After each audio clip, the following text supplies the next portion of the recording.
Without further ado, I'm bringing you Portia Blunt and Shaquille O'Neal.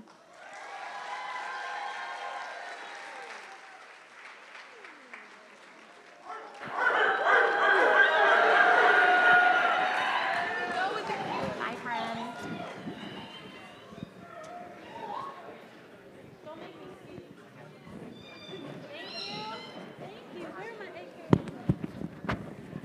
Y'all got me in the wrong chair. This is a Charles Barkley big ass chair.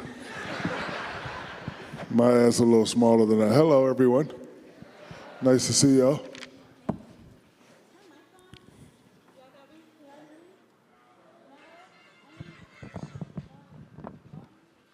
Should probably get a handheld. Handheld.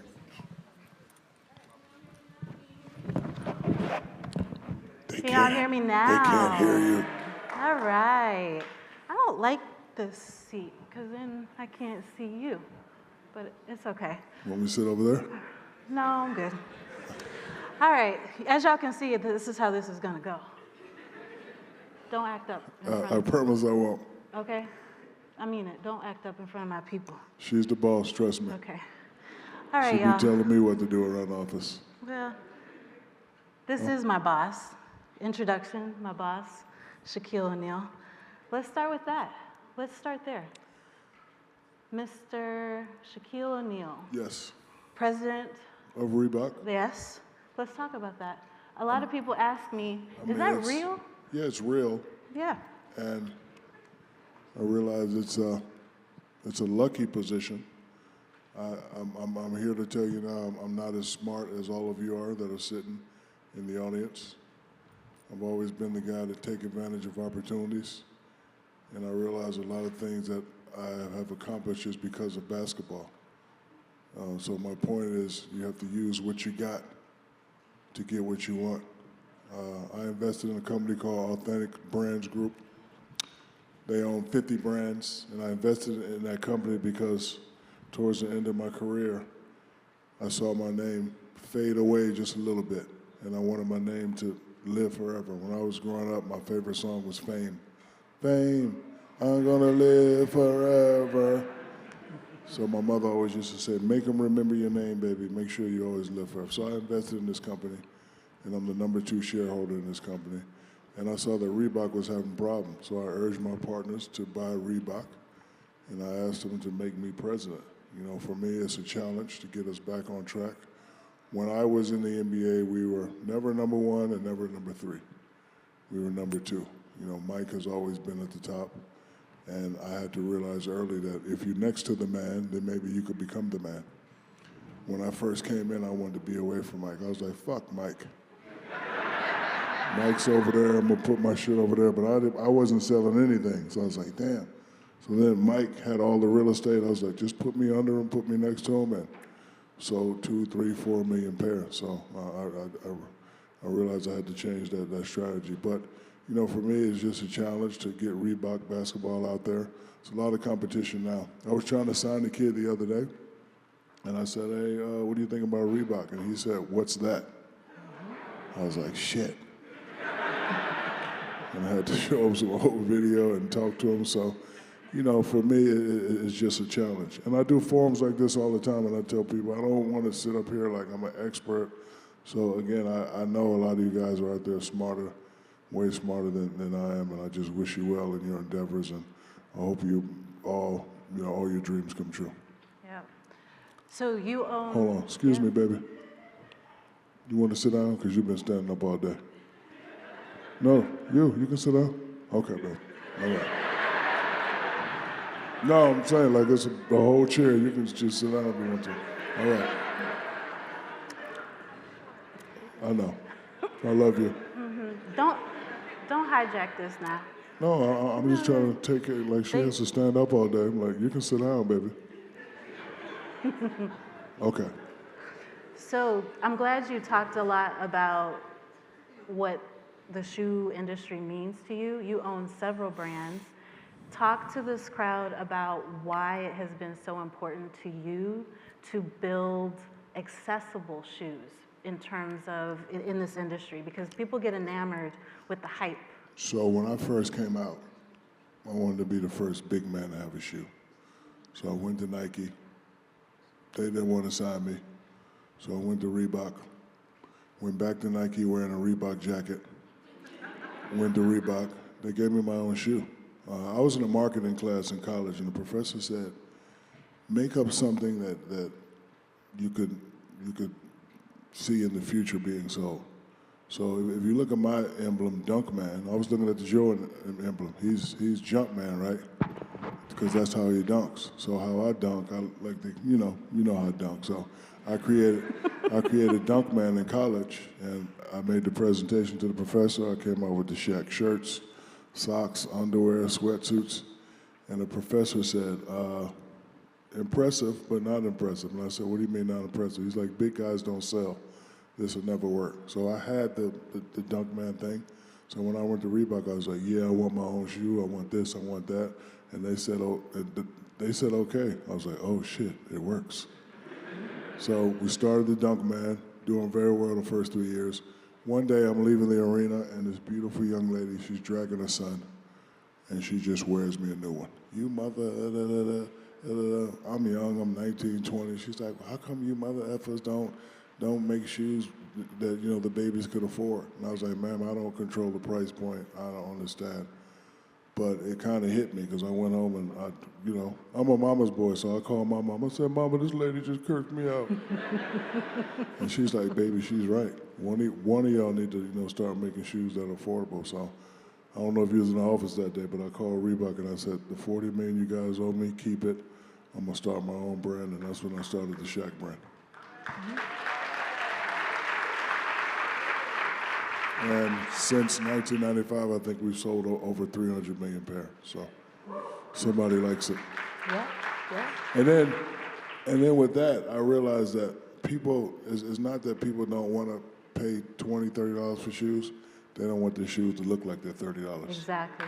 So I have a lot of young designers that come with the hot stuff, and we've been doing pretty well. Yeah. So I've had an opportunity, I am in a really special place in that I've had an opportunity to get to know you as a person. And curse me out every now and then. Stop. She's mean as shit. Don't let her fool you. Oh my God. She called me today, motherfucker, where you at? I said, the limo's late. Don't blame it on the motherfucker. Let me get your ass here. I'm like, okay. When you don't act right. You're talking to a brother bad. Listen to me. Look, okay. Back on track. No, you know what's crazy about today? Usually I don't do forums like that, but I can speak in our language and we understand. Yes. Imagine me saying what I just said to a white crowd. Oh my God, SHAQ is cursing on stage. Believe me, this crowd know what's up. Yes, Yes, we know what's up. I could talk the native tongue. What's up, brothers? All right. Hey, Q's. Oh my goodness. I want to really kind of build on that why. And in terms of like, you have multiple investments, multiple companies. And I think what is interesting, we've got a lot of people in here that are either in corporate, entrepreneurs, aspiring entrepreneurs. And I think what is really interesting, and I would love for you to kind of expound upon a little bit in terms of your why. And the second on that would be, a lot of what you do is purpose-driven, even though it's not overt. Like, you don't put your name behind something unless you believe in it. So I would love for you to share with this group about that. My why is very simple. A kid asked me the other day, how does it feel to be rich? And I thought about it, and I said, my definition of being rich and yours is two different things. My definition of being rich is being able to buy my mother whatever she wants. For the first time, I got my mother a Louis purse. I took her to the mall with me, and she's one of those shy ladies. I was like, Mom, pick one. And she was like, this baby is $2,000. I was like, Mama, we straight. Get two of them. No, baby. Like, Mom, just grab the shit so we can go. So that's me. Yep. My father was a drill sergeant. He told me a stat that still stands true today. 65% of all professional athletes, when they're done playing, have nothing. I didn't want to be that. God chose me to take care of the family, take care of the brothers and sisters. I was able to purchase my parents their first house. Now all the responsibility is on me. I can't lose that for them. So that's my why. Second of all, I have a lot of children. Too many. And I want them to know and love me for more than just being Shaq. That's why I went back and got my master's and doctorate. I'm in school now, getting another master's. And I just like to make people laugh. I just like to, try to do the right thing. Again, you must always take advantage of your opportunities. I didn't get here the traditional route like most of you will have to take. Mine was lucky, but I took advantage of it. And I always surround myself with smart people. Like being the president of Reebok really means nothing without people like you, without people like Colin, because y'all really do all the work. Thank you. More like the people right here in these two rows. Yes, and my job as a leader is to never micromanage you. Like, you tell me what to do more than I tell you what to do. That's because you've been there a long time, you're in the trenches, you really know what's going on. So the day I don't listen to you is the day Reebok will disappear again. So thank you, thank Colin, and thank you all the people that I work with. No, we appreciate you too. I think it's interesting, when we made the big announcement, when we made that decision really guided by you as a beacon in terms of getting back into basketball, I think the team was, I don't want to speak for the team, but I think the team was a little scared. They should have been. Yeah, you're an imposing figure, but I think it's interesting and something you all should know and recognize. The first thing that you wanted to do was meet every person on the team. And he wanted to spend time, and he has an invite to every single meeting, and he pops in, and he will FaceTime you with questions and want to know this, that, and the other. So that active participation and modeling the behaviors and engagement is so important. Because I know you can't win a championship without your teammates. Like I'm Shaq. I don't know as much about this business as you do. So it would be foolish of me to come in there arrogantly acting like I know everything when I know I don't. So I like surrounding myself by people that are smarter than me. Yeah. It's one of my favorite quotes by General Dwight Eisenhower. Surround yourself with people that are smarter than you. Yeah. That's what the best leaders do. Yep. So again, thank you. You're welcome. Thank you. Baby, you sure you don't want to sit down? She's working hard over there. I know, she is a professional. Man, you're working hard. Yes. Leave her alone. I'm glad you I'm glad you brought up the kids. What does that mean? I hate Shaq. This motherfucker. Shaq better stop fucking with me.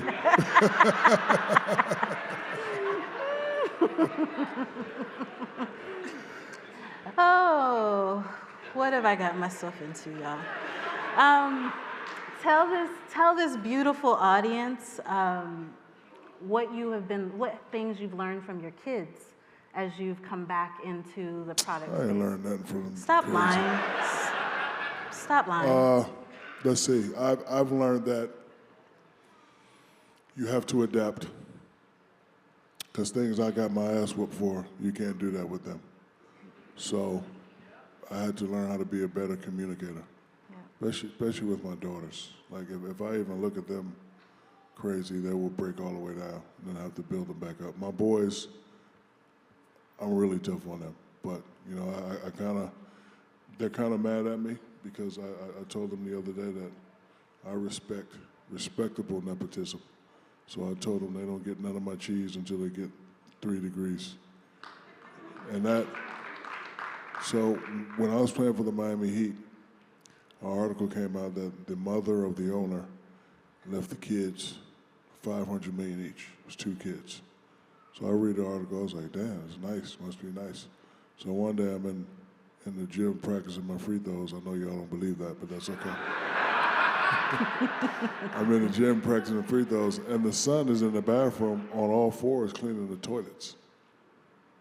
I'm talking cleaning the toilets. And I'm looking, I'm like, So I come back the next night, he doing something else, he washing clothes, he picking up jock straps. So I asked him, I said, hey man, I read your article, you just got an F for me. He said, yeah, but my dad said I gotta work. I gotta start from the bottom if I wanna work here at the organization. And that really hit me, because that's what they do. They make them earn it rather than give it to them. And I think it'll make them respect them more. So I had a conversation with him and I said, hey, this is how it's gonna go down. So, you know, a couple of them got mad, but they'll be all right. Because I told them, I said, y'all can get mad all you want, but you can't whoop me. Right? And I always wanted to say that to my kids because my dad used to say that to me. I brought you in this world, I can take you out. Y'all remember that? Yep. Yes, indeed. Yep. That's good. That's good. All right, so I'm going to deviate just a little bit Sure. in that because we had a little bit of shifts in terms of our plan. I don't know if everybody here knows, but PLC's head of footwear design, E. Scott, I know that his name has come up several times in this building today. Well, E. Scott designed this lovely man's first shoe. Yeah.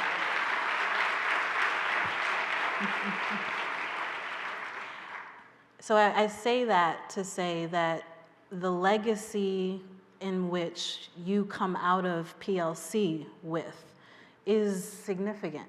You know, that legacy lives on. That legacy lives through Dwayne Edwards, through E. Scott.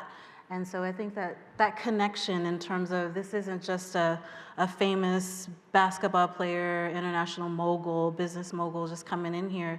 There are palpable, real tangible connections back to the core, the beginnings. And you see it manifested, right? You see it in terms of what contribution E. Scott had into your life and even to today. So I just wanted to make sure E. Scott got his love and his flowers here, even though he's working triple time. He's out at Michigan State. So I wanted to make sure we gave him his flowers and his love here today with you. Oh, we taking questions? You want to take Sure. one? Okay. All right, my big boss said he's willing to do it. I'm gonna keep y'all on time. I'm not as kind as the rest of the folks that are up here. I will cut you off. So when we do say we Yes, you don't need a soliloquy, get right to the question, I mean it. So we have time for one question. No, man. We Two, got- okay, no, I'll we give you got- two. we got- 2 questions if you don't go over. We got 7 minutes. No, 7 minutes and you gotta See. ask, and you running it up. Anybody have any questions? Go ahead. I wanna see some hands. That one shot really quick. Stand up, be Hold on, present. we have somebody famous. Stand up, brother in the red. You in the red. You in the red, stand up, yeah. He is somebody famous, right? Everyone say hello to Drake in the building. Turn around, Drake, so they can see you. They not like us. Come on, Drake, turn around so they can see you. Why you do Gio like that? Come on, dog, turn around. Nice to see you, my G. All right, sorry about that. Gio, you got set Hold up. on, we got one more. Stand up. Stand up. Everybody say hello to James Harden.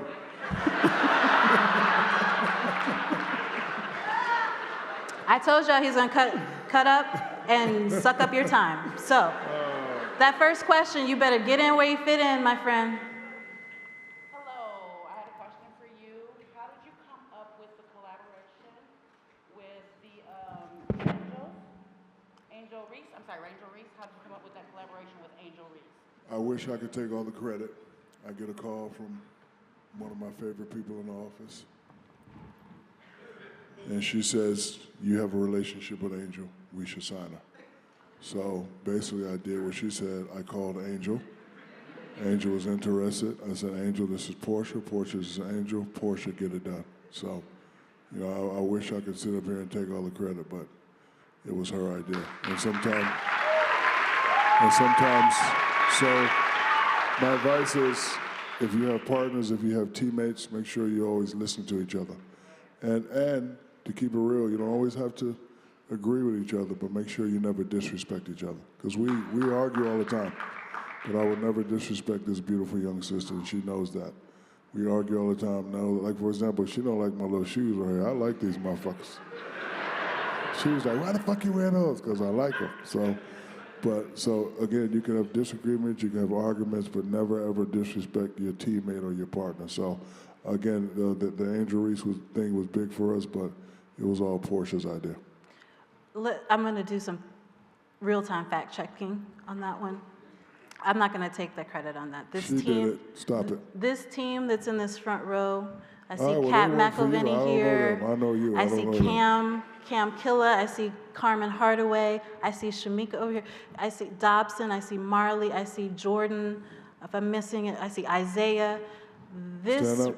And Chloe Mann, Dobson, and Gio, aka Drake. Stand up. Y'all stand up. This is the Reebok team that actually executed and did that work. So that's not on me. Yeah. Turn around so they can see you. Boston Celtics champion Jaylen Brown.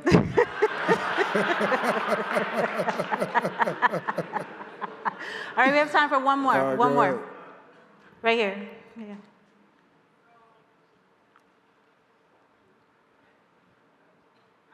Can you hear me? Yes, I can hear you.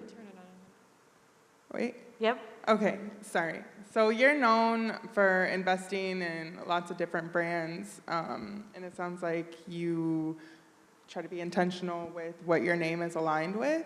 So how do you maintain having energy for all these different brands and making sure that, you know, you're staying aligned with who you're involved with as you grow? So 2 quick stories. Well, 3 stories. So I used to always go to forums like this, and when Jeff Bezos, 15, 20 years ago, was announcing Amazon, he said he invests in things that changes people's lives. When he said that, I switched my strategy. Because before that, I was into the get-rich-quick schemes, and none of it was working. So once I started doing that, it definitely started working. So the first story is Icy Hot.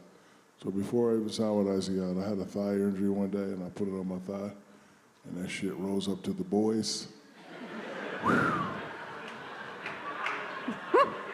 Man, so a couple months after that, the Icy Hot people say, yeah, we hear you've been wearing our product, we want you to sign. I was like, yeah, that shit worked. I'm with Icy Hot. So that's how I signed with Icy Hot. And I think they were number 5 at the category. And, you know, it's just me, you know, spreading information about what it does and how it works. The second one was, you guys remember the Pell Grant in college? So I got $2,000 for a Pell Grant, and I bought a Bronco for $1,500. So I told him, shine my shit up, clean the wheels, I'm gonna come pick it up. So when I went to pick it up, the dude was like, you need insurance. And I was like, what's insurance? I was 17 at the time. So I went to all these insurance places, and one was $300 a month, I couldn't afford it. Another was $200 a month, I couldn't afford it. And then I had to go back to the guy and be like, hey man, I'm gonna need my money back because I can't afford insurance. And he introduced me to the General. So the General Insurance was the insurance that I had, true story. The General Insurance was the insurance that I had in college and only paid $29 a month. So now I kind of forgot about it, but me and my boys, we watch Maury Povich every morning at 10 o'clock, and we make bets on who the father is. And that damn song used to come on every time. For a great low rate, you can get all that. Like, they play it every commercial. And I'm like, I know the General. And then when I contacted the General and told him I wanted to do something with it, he's like, do you remember you had insurance with us? So it's quality. It's actually real insurance. It's real insurance, but it's real insurance. It's just affordable. It's real. Just affordable. Yeah, it's affordable. Yeah, so All right. that's why. But so to answer your question, I delegate a lot. Like I have a lot of titles and I do a lot of things, but you know, Portia takes with Colin and her team, they take care of me on the Reebok side. My sister Cynthia, put your hand up, Cynthia. Cynthia does, she does all the work. She makes sure I'm where I need to be, and you know, I got, you know, people around me. Everything all right back there? Okay, all right. Good. Sure. All right. I'm going to give you an A for today. Okay. All right. Any one more question? No more. Nope. We got Nope. 19 seconds. Come on, one more No, question. One more we're question. done. All right, go ahead. Right up there at the top in the peach. and the pink shirt. I answered to Dwayne Edwards, and so no more One questions. more.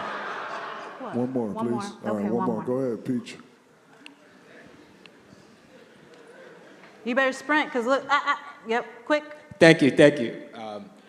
I know that the most successful people are givers. I look at Dr. Edwards, big time giver. You're a big time giver.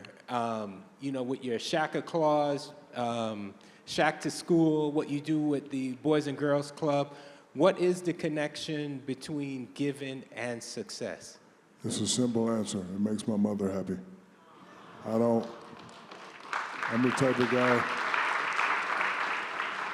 I'd rather do things that are unseen than seen. Like, I'd rather not get credit for it. So, favorite story is I was in Best Buy, which is my favorite store one day, and I saw me and my mother. Not really, but I saw a lady and her son, and they were in the layaway department. So I'm here hustling, and you know, the mom, like $1,500, the mom she grabbed the baby and was like, baby, next paycheck, I'm gonna go and get you the laptop. That used to be me and my mother. So I was like, you know what, man, just go and get it. She's like, no, I can't take it. You know how black women are. I can't take it. I said, it's all good. Take it. I don't want nothing in return. So, you know, when I get text from my mothers that says, baby, I'm proud of you helping people out, that's what it's all about. I don't really have plans on stuff that I do. Whenever I see a need, I just do it. Good. All right, everybody. Thank you. Shaquille O'Neal, let's go. Love you, Jake. Dwayne Edwards, can I get Dwayne? Yes.